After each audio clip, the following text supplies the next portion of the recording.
Mettre en exergue l'impact des pratiques de développement, c'est l'objectif recherché par les initiateurs de l'école d'été. Cette école, dont le thème est Méthodologie du développement, organise du 5 au 8 juillet 2022 par le biais de la chaire Méthodologie du développement une école d'été dédiée aux chercheurs et décideurs de 15 pays d'Afrique francophone et anglophone.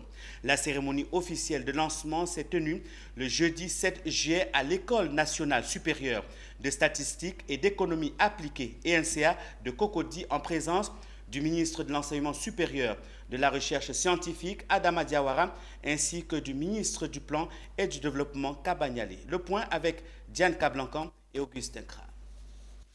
Pendant 3 jours, la méthodologie du développement sera au centre d'une école d'été dans la capitale économique ivoirienne.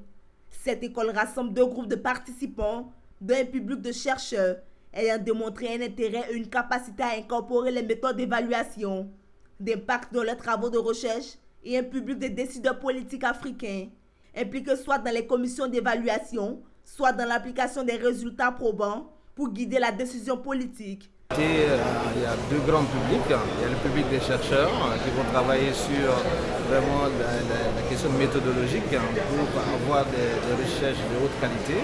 Et il y a le public des décideurs où on va leur exposer la démarche des chercheurs, sauf que finalement, comment est-ce qu'ils doivent pouvoir s'approprier les résultats de la recherche.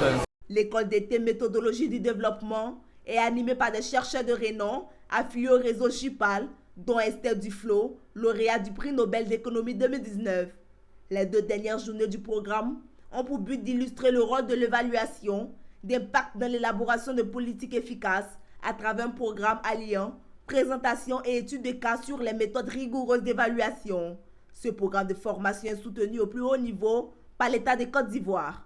L'école d'été bénéficie de l'appui institutionnel de 2 ministères, à savoir le ministère du Plan et du Développement et le ministère de l'Enseignement supérieur et de la Recherche scientifique. C'est vrai, nous avons un système de recherche scientifique qui est sous-financé. Bon, on dira oui, normalement, on s'attend à ce que le financement soit par exemple à hauteur de 1% du PIB en moyenne, pour ce qui est de la zone africaine, alors qu'en Côte d'Ivoire, on a 0,35% du PIB. C'est vrai, on peut le dire, mais déjà, il faut reconnaître que l'État fait beaucoup d'efforts. L'école d'été se déroule à travers 2 modules d'enseignement.